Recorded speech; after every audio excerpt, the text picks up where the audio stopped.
Alright, welcome back everyone to the latest episode of RRM. Isang R ay kulang pa, I don't know kung na traffic or something. I hope he's doing fine. But, okay lang yan.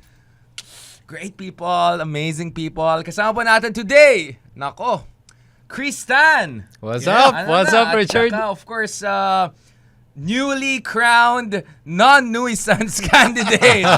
Non-nuisance candidate. Candidate number 27. 27. Wow. Just before number 28, Bongo. Bongo. Representing Quezon City. Yan. Wow, brother. Feeling ko nanonood ng RM yung Comelec. Oo, Sabi nga nila, wag na, Hindi baka ako mabash ninusan. tayo next year. Parang panalo na ako eh. Actually, I think you already made the point. Oo. Di ba? No, seriously, kasi last time, di ba, we're gonna talk about this. You're not gonna get No. scot-free. Yeah, I mean, last time, di ba, ang concern natin is in terms of how do they define machinery? Because you have hundreds of thousands of followers, millions of engagement, but does that qualify as enough of machinery? Mukhang, I think we have a operational answer, no? Oh, mukha nga. So, thank you very much, Comelec, for accepting yung aking candidacy. And ang pangako ko naman is I will do my best to give kumbaga honest to goodness decent campaign, di ba? Yes. Para pakita ko na na kahit hindi we don't have hundreds and millions of pesos, kahit hindi tayo galing sa political family, Mayaman tayo? pa rin tayo. Yun! 800 millions, karapatan millions natin lang. karapatan nating tumakbo. Yun naman yun. Oo naman. Yeah. Siguro ang point, people shouldn't be afraid to join the Yes. electoral process. Kasi if hahayaan na lang natin the same old people running, Yeah. di ba? Ganun, it's the same old results ang nangyayari. So Yeah, I we think that the nuisance, that whole discourse really has something to do with their definition of democracy, diba? Kasi if it's really about usual machinery, then finifilter out mo yung ordinary people, diba? So I think for a long time, I'm really curious to really study your case, no? If this is a precedence, legally, politically, and what this means moving forward. So you're right, in a sense, winner ka. Now, Chris! ito, Mukhang kailangan din natin ng dagdagan ng title itong kasama natin. Chris, you have been saying this and you're walking the talk, in fairness. Believe ako sa'yo, bro. Aside from your Bitcoin stuff.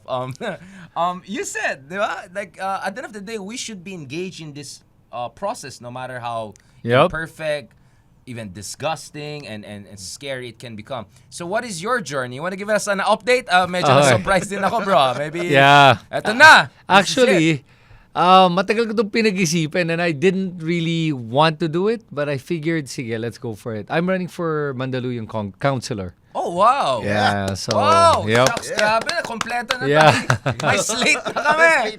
RRM slate. I haven't even announced it. This is the first time I'm announcing it right man, now. That's So, it. Privileged information. on So, kailan ka nag-file ng...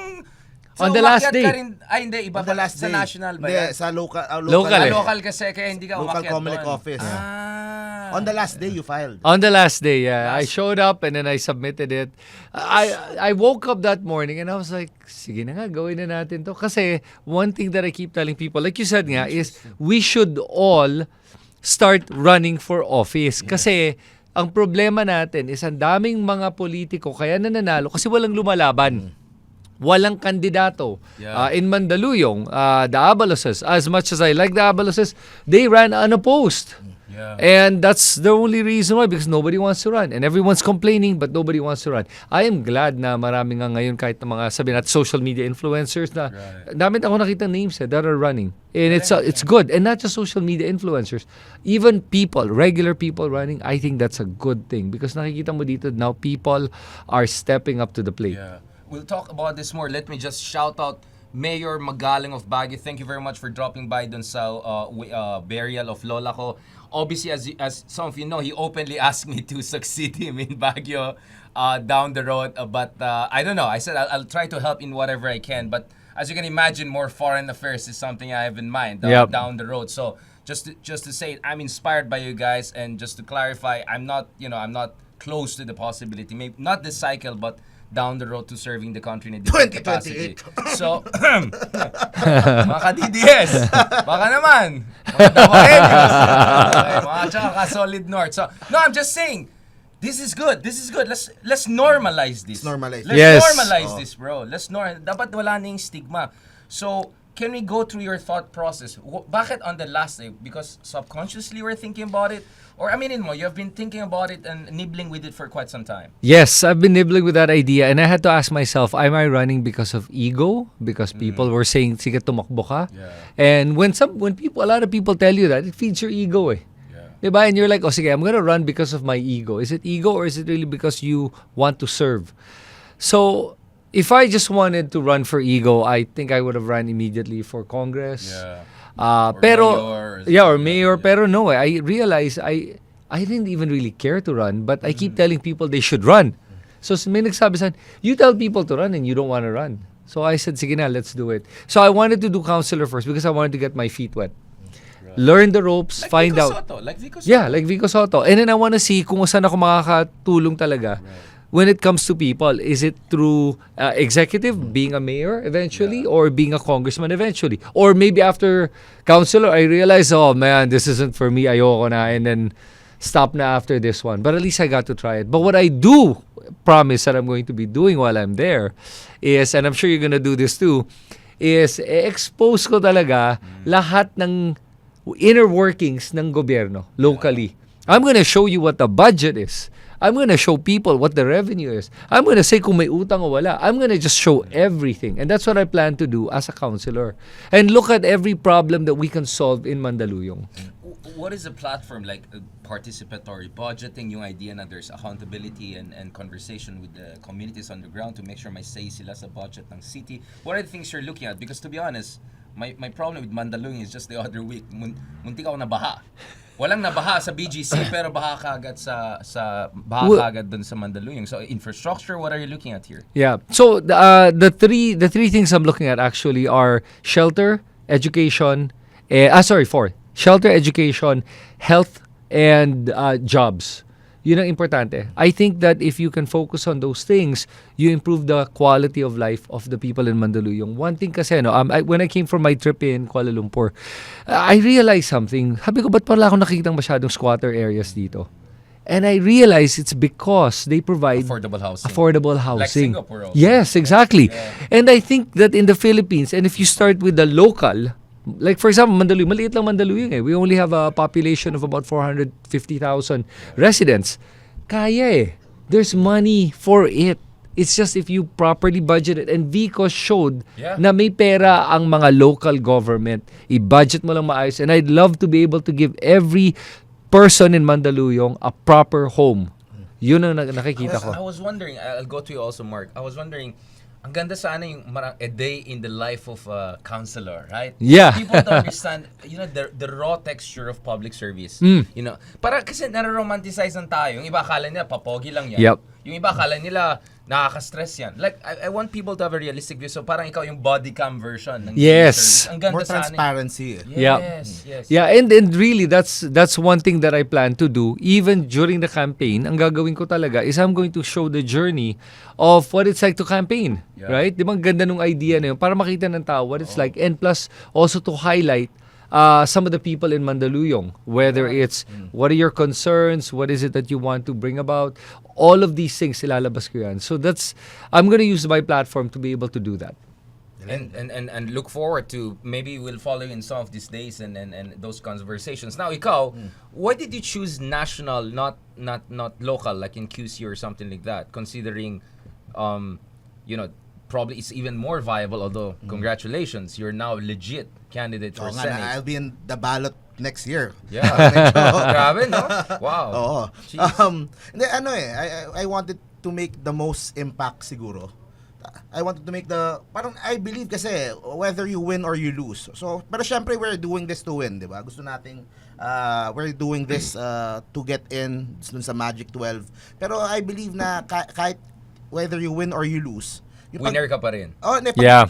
You could change the conversation. You could disrupt the politics, disrupt yung how people run. Kasi ngayon pag tatakbo ka ng senator, ang only formula lang is you need 500 million for television ads. Yeah. You need to be Air from war. this family, ganitong apelido. So we want to disrupt that and at the same time we are also helping mga senators na we believe could also disrupt yung Senate. So kasi ang plano ko talaga, meron akong mga candidates na tutulungan. For example, si Doc Willie Ong, di ba? Kasi Right. kasama ko yan before. So, I was thinking na sasama ako sa kanya, ikot kami ng Pilipinas, we'll campaign, we'll Good try to idea. disrupt Smart. politics. Might as well, tumakbo na rin ako. So, That's a very interesting idea. Actually, oo nga, no? Diba? You can do it with Doc William. yeah, either way, iikot din ako ng Pilipinas. Yeah. I made that promise to him when we last Exactly, yeah. talk na iikot ako kasi lalo siya may sakit, so he won't be able to visit every province. So magpo-proxy ako for him, iikot ako for him. So takbo na din ako. Magpakilala na din ako Yes. doon sa But Doc Willie Ong's platform is very clear, right? Healthcare, affordable healthcare for people among others. What is your platform? yun. So, doon sa Comelec when nung unang araw. So ako naman first day ako file to make the most impact. Kasi all the cameras are there, Yes. all the there. So, national yung labanan. So, Naunahan mo pa si Diwat.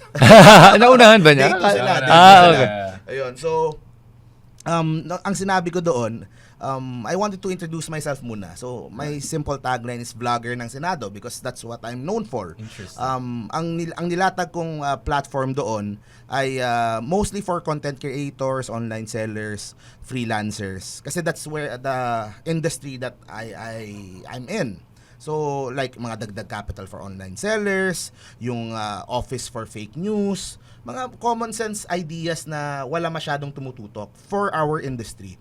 Double taxation. We're paying a lot of taxes as Ayun. vloggers. They're Yun. in US and also here. Yun, Yeah. I believe na if ang kita mo is online, dapat lahat ng taxes mo should be online lang din.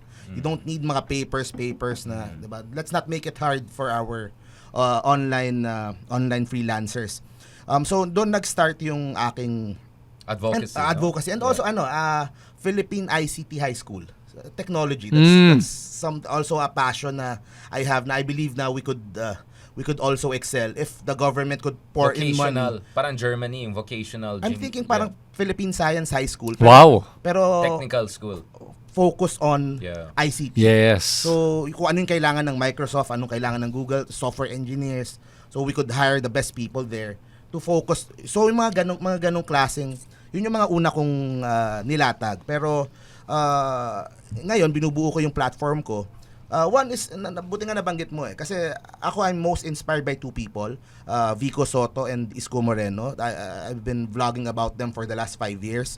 So I think ang una sa listahan ko is yung the Isko Moreno model ng in-city vertical housing. Buti nasabi mo yung Right. So, housing paras sa kayo ng- Mandaluyong Absolutely. Kasi we saw it sa Manila with the Binondominium and Condominium.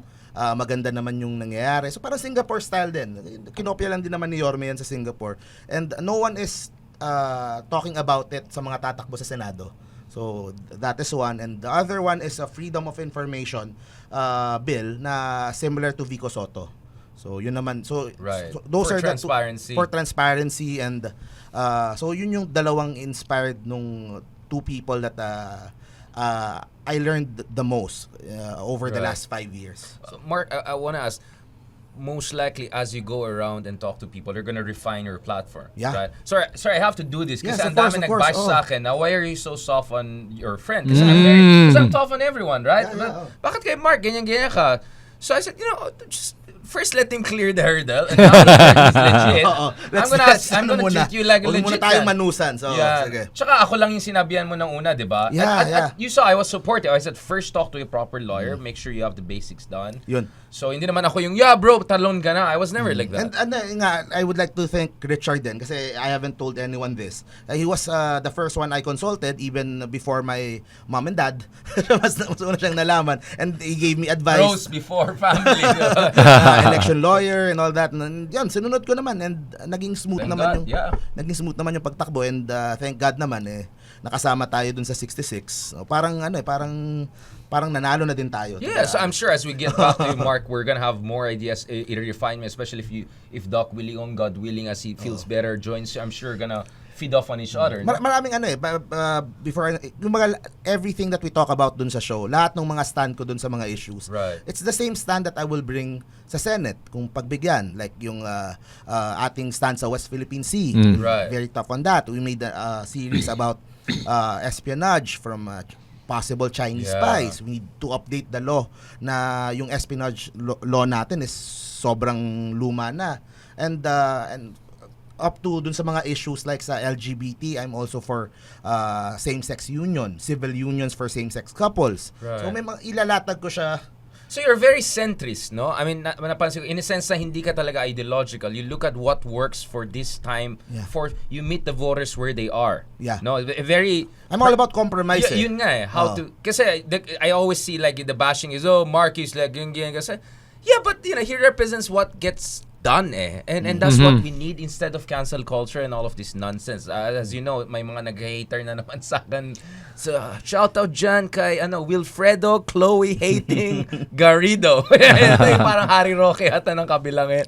Like they're trying to question my criticalness of Duterte. It's like, isn't that the most stupid thing? Like I've been criticized. Oo, eh. So it gets that pathetic, right? That there are some people who try to question my opposition-ness after everything I did. Like, it gets that ridiculous. Kaya minsan I like spending time with you two gentlemen. I'll get back to you also, Chris, is because it's a very kind of a no-nonsense, focus on what works, focus on what's new, what could work.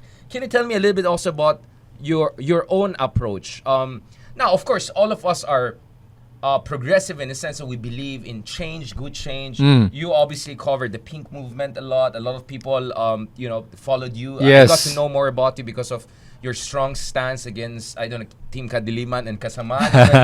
So in fairness, I mean, I don't think there's any question about your general outlook for a kind of a progressive, liberal democratic society. But as a councilor and God willing, you'll spend more time in public service. What is the approach and brand? What philosophy do you bring to public service? Oh wow, what's the philosophy? Kasi legit That's na kayo eh. that's a good question. I'm the host now. Yeah, no. Two legit candidates. See, I'm fair, even if you're my friend. Yeah, that's actually a very tough question.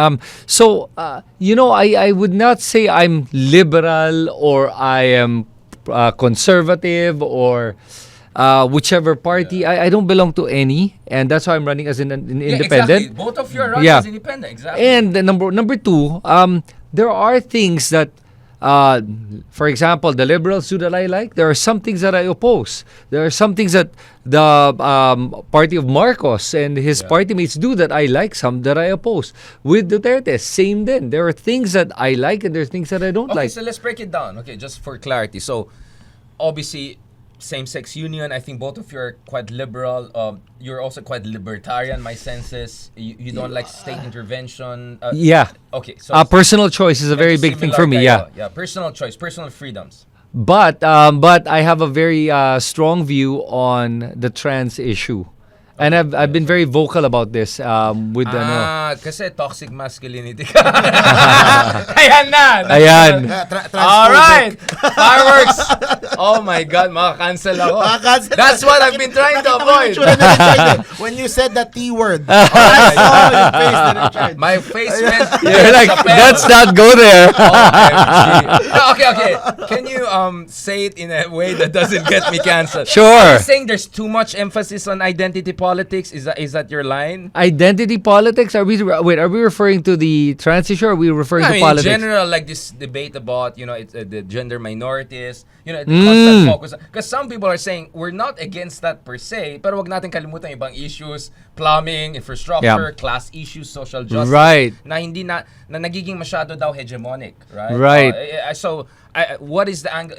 Are you coming from a religious angle on this? No, issue? not a religious angle. For me lang that all rights have to be respected. And I think that we're putting so much emphasis on trans rights that we're forgetting about women's rights, which is what it is all about. Because you're giving so much rights to a minority, which is fine, pero when you're trampling on others' rights to be able to give the rights to some special interest group, then that's is this not the comfort room issue you're in particular? Sports. sports. Yeah. Yung boxing. Oh, yeah. Mababait naman talaga yung A Algerian. lot of sports, diba? Yeah. Sports. Mga ganon. Sure, yeah. It's about Talaga an issue of makancel ako fairness. dito. Yeah. And No, Mr. but Richard. see, I'm open. I'm open-minded. No, yeah. and actually what We what may I disagree, yeah. what I realize is that a lot of people are not basing things on science anymore. It's about feelings now. And hindi naman pwedeng lahat feelings. There's a certain point where science and feelings, you have to decide ano ba talaga. Like yung power of the suntok. Oh yeah, it's not about I feel like a woman, therefore I'll fight a woman. No. You're not a woman. You feel like one, fine, but you're not. So please don't fight a woman. But okay, ganito. Ito pa, isa pang word pa rin. Pronouns. Yun, alam mo. Cancel talaga tayo. Alam mo. Alala lang Hindi. po, these are not my views. I'm just being democratic here. Yeah. No. Please go ahead. For me, it's simple lang with regards to the pronouns. Listen, you want me to call you a cat, I'll call you a cat. Fine. Pero please don't impose your belief on other people, much like I don't impose my beliefs on you. Ganun din. So when we talk about individuality in that sense, yes, you can do whatever you want, be whatever you want. But if you impose that same belief or outlook on other people, that's not right because you're now infringing on other people's rights. And You share that view? Yeah, very Yeah. much. Ako kasi we Interest. get too much busy doon sa mga pronouns. yeah. Ako, I would rather focus on the bigger issues like yung same-sex unions kasi Yes. I know a lot of couples na parehong woman or parehong guy, they've been together for 40 years pero wala silang karapatan sa isa't isa.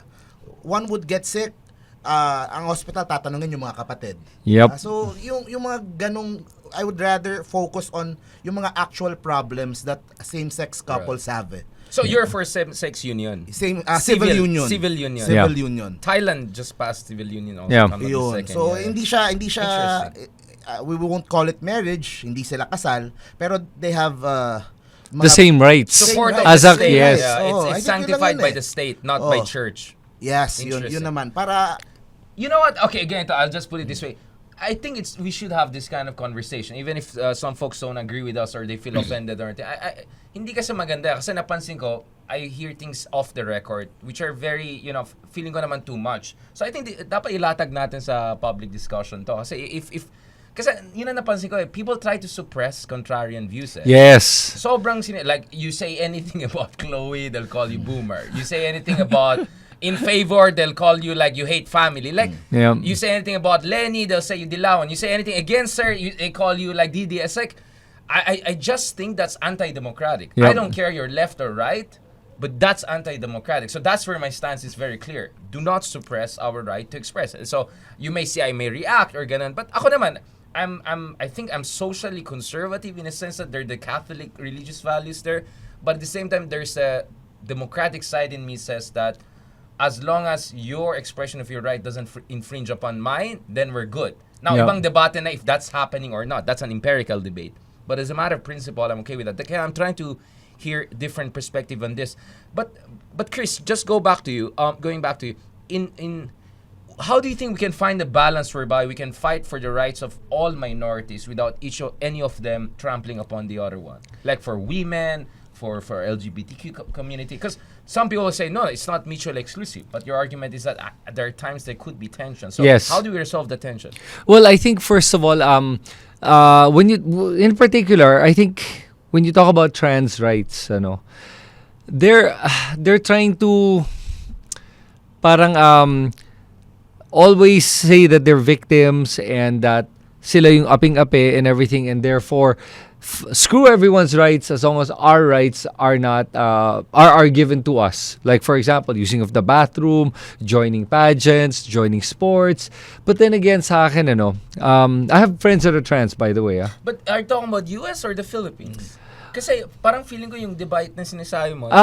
Okay. Kasi I'm not sure that's the case in the Philippines. Is it? No. No. Yeah. Sorry. Okay. Some people are trying to, pero Yun nga eh, Chris, Yeah. Yun nga eh, kind of, this is a debate I see in the US, this culture war. Pero parang hindi ko naman nakita Pilipinas sa hindi. No, Pilipinas. I think it's Makapasok eh. I think it's because the Philippines we're already more tolerant. Yeah. We're more inclusive, Exactly, and yeah. we don't give a crap what your sexuality is or your We sexual. celebrate it. We Pero do. Ako I feel na there's still a very high parang homophobism pumapasok. So at saka toxic masculinity. toxic. Meron pa rin ganon, pero marami nang sa atin ang mulat na and understands na respect for each other. Pero tama si Mark actually. When I posted about that issue with the Algerian boxer, I saw a lot of homophobic remarks, which is surprising.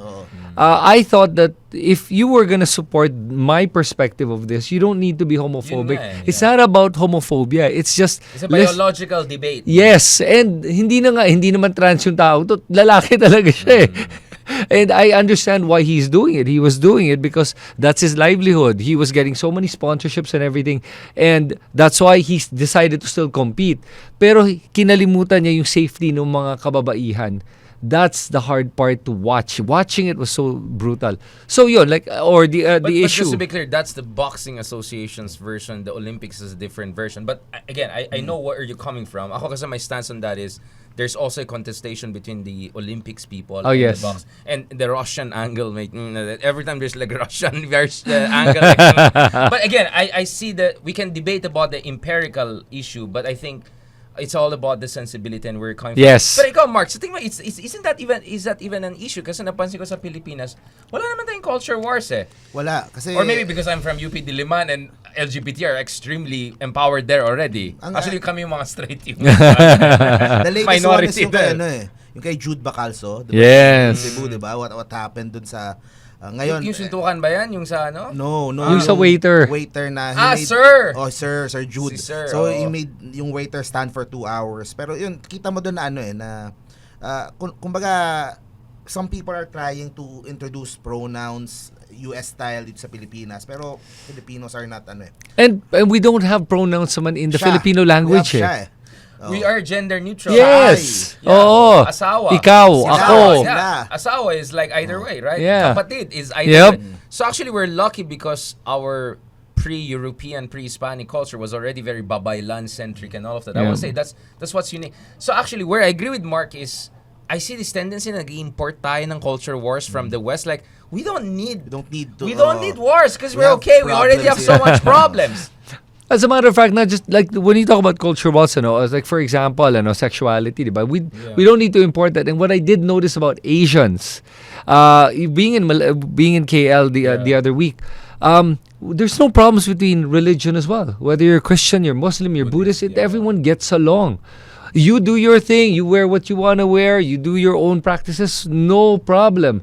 Unlike in the States where it's becoming a really big deal, this religious, denominations. But in Asia, I don't see that. And I think maybe that's an Asian thing. I don't know. Yeah, or at least Southeast Asian thing. I would say we're very lucky in Southeast Asia because it's very diverse. You can see that in our food. Yes. Right? Just food of Malaysia, food of Singapore, Indonesia. It's very rich. So I think we're still okay. I'm sure our LGBT listeners and all will say, of course, it's easy for you guys to say because you're an politically correct term for gender. What's like pag straight ka cisgender, right? I know my terms. Shucks, sorry man, walang tulog. So, 'di ba, parang it's easy for you to say because you're blah blah blah. But at the same time, for me naman, I just don't like us importing stuff from abroad. Right. Kasi the languages, like the terminology is being used. I use the term gaslighting a lot too. But sometimes I just feel we're importing too much when we don't need to. Import the good stuff from abroad, like labor mobilization, organization, party building. Yun yung mga ganun na kailangan natin. I want to ask you, both gentlemen, before we go to other issues, but we're still talking about you and your views and all of that. In terms of actual things you want to see get done, Mark, I want to start with you. Sa tingin mo, ano yung mga priorities? Kasi ang dami ng problema tong bayan natin. At the same time, you don't want to also be like Willie Revillame na mamaya na lang pag nanalo na I'll figure out. Siyempre, kailangan mo mag-prioritize kasi limited yung time mo, yung bosses mo, 24 kayong senador, di ba? Ang dami mga issues. What do you want to focus on? Kunyari, si Cynthia Villar. Research. Wag na tayo magsayang ng oras, di ba? Agriculture na like. Ikaw, what do you think are the low-hanging fruit and also the long-term issues that you feel should be dapat tututukan talaga, i-prioritize? Okay, dun sa long-term muna. Medyo ang hirap ng ano. Hirap ng kandidato. Pero hindi. Ako yung host, so I have to for be fair, the last weeks talaga binubuo ko naman yung ano. Pagdating sa infrastructure, pag sa long term I think I want to focus on 3 things sa Luzon, Visayas, Mindanao. Sa Luzon, expressways from Cagayan, Lawag hanggang sa Sorsogon. So let's finish that first. Yung expressways, yung trend ginagawa na din naman So kesa gawa ng bubungkalin yung maayos na kalsada, let's focus on the highways, let's focus on the expressways sa Luzon. Sa Visayas siguro yung bridges. I think ewan ko ba't na-delay yung Iloilo, Guimaras, Bacolod. Pero we want to connect the whole Visayas eventually. And sa Mindanao, trend. Yung I always follow yung Mindanao Railway Project. But that's a DPWH, so how is the Senate going to be helpful in that? Sa budget. Kasi habang hindi pa nahahanap yung funders nga from abroad. Kasi pag nakikita ko like yung pag narinig ko yung 51 billion sa ganitong flood control, sa ganitong yung 51 billion if you put that doon sa real project, may release ka na. May mga stations ka na. So I feel kasi Mindanao is they feel left out. Parang abandoned talaga. Abandoned So iparamdam naman natin na And I think it would be good then for the Marcos administration na lalo na Mindanao sila weakest, Mindanao strongest yung kanilang kalaban ngayon na Duterte's. 6 years kay Duterte, wala ni isang riles na nilagay dyan sa trend nila. If that could happen sa panahon ni Marcos. Siguro I want to use this opportunity na din. They're doing the budget now.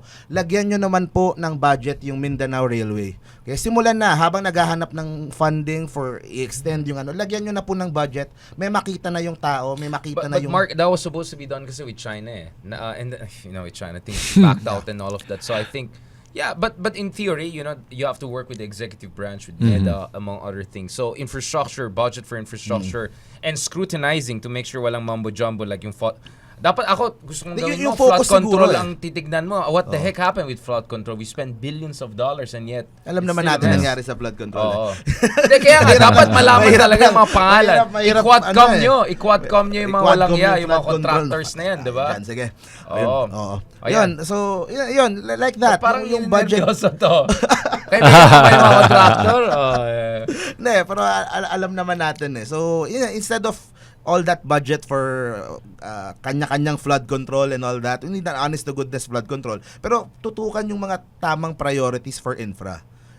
Like the ones I said nga, highways, sana nga bago matapos si BBM, makumpleto nila hanggang Lawag, yung expressway, hanggang Bicol, tapos Tulay. That's trend. Yan, para sa for me, the implementing rules and regulation for some of the new laws passed on, kasi it's one thing to pass a law, it's another thing to have the implementing rules.